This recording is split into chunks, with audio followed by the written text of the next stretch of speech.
పాలమూరు జిల్లాకు ఒక్క టీఎంసీ కూడా కేటాయించకుండా 10 సంవత్సరాలు పరిపాలన చేసి పాలమూరు జిల్లాను నిండా ముంచిన కేసీఆర్ నిరంకుశత్వం నశించాలి.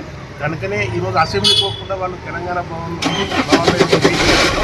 దాన్ని ఒకటి చేయడానికి నేను బయలుదేరితే నన్ను పోలీసులకు అరెస్ట్ ప్రభుత్వము అయినా సరే కేసీఆర్ను టీఆర్ఎస్లో అంతమంది దాకా వదిలిపెట్టాం. KCR down down, KCR down down,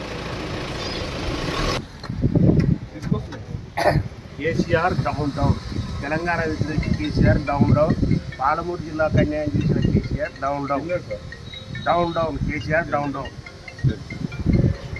10 minutes ఆశ